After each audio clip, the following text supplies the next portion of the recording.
નમસ્કાર ખેડૂત મિત્રો, હું તુષાર પ્રજાપતિ આ વિડીયોના માધ્યમથી આપ સર્વ ખેડૂતોનું સ્વાગત કરું છું। ખેડૂત મિત્રો, આજે આપણે એક પ્રગતિશીલ ખેડૂતની મુલાકાતે આવ્યા છે કે જે બટાકાની ખેતી કરવા જઈ રહ્યા છે।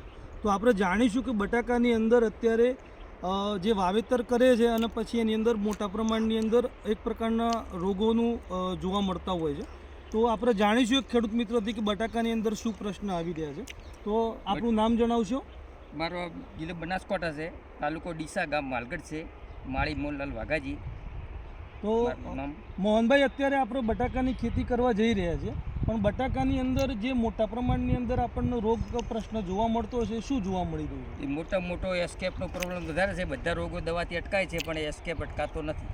તો સ્કેબનો પ્રોબ્લેમ આપણને વધારે જોવા મળે। તો સ્કેબ જે છે એ આ રીતનું બટાકાની અંદર સ્કેબ આપણને જોવા મળતો હોય છે, આપ જોઈ શકો છો।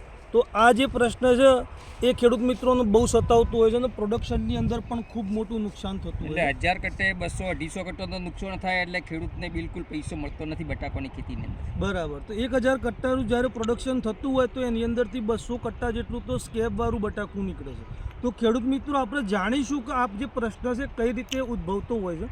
તો આ જે પ્રશ્ન છે એ સ્ટેપ્ટોમાઇસિસ સ્કેબીજ નામની બેક્ટેરિયાથી થતો હોય છે અને આ બેક્ટેરિયા જમીનની અંદર પણ હોઈ શકે છે, અથવા તમે જે રોગિષ્ટ બટાકું છે એનું વાવેતર કરો છો તો પણ આ પ્રશ્ન આપણી જમીનની અંદર ઉદ્ભવતો હોય છે।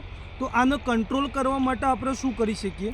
તો પહેલાં તો આપણે આને ઓળખીએ કે જે આ જે છે એ મેં જે રીતે કીધું બેક્ટેરિયા સ્ટેપ્ટોમાઇસિસ સ્કેબીજ નામના બેક્ટેરિયાથી થતો રોગ છે। જમીનની અંદર જ્યારે ઉષ્ણ તાપમાન વધતું હોય, ગરમીનું પ્રમાણ વધતું હોય ત્યારે આ પ્રોબ્લેમ આની અંદર જોવા મળતો હોય છે।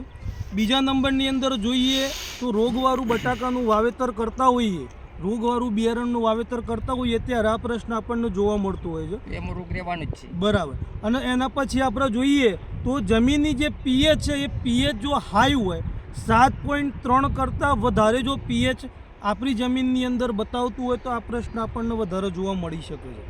તો આ પ્રશ્નને કંટ્રોલ કરવા માટે આપણે શું કરી શકીએ? તો સારું અને રોગ વગરનું બિયારણ આપણે વાવેતર કરી શકીએ છીએ।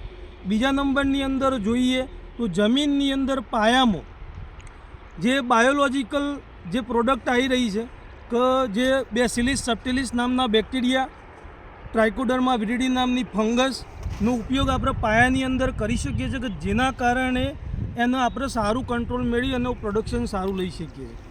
જો આનો કંટ્રોલ કરવા માટે આઈપીએલ બાયોલોજિકલ કંપની નેક્સ્ટ જનરેશનની જ્યારે પ્રોડક્ટ લઈ આવી છે ત્યારે આપણે વાત કરીએ તો બેસિલિસ સબ્ટિલિન નામની જે પ્રોડક્ટ છે, સબ્ટિલિન કરીને પ્રતિ એકરે 500 ગ્રામના હિસાબથી આપણે યુઝ કરી શકીએ છીએ।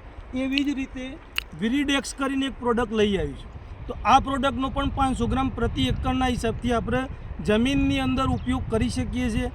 સ્પ્રિંકલર ફુવારાની અંદર પણ આપણે આને ઉડાડી શકીએ છીએ અને આ રોગનું આપણે એક સારું કંટ્રોલ મેળવી અને સારું પ્રોડક્શન લઈ શકીએ છીએ। જય હિન્દ, જય ભારત।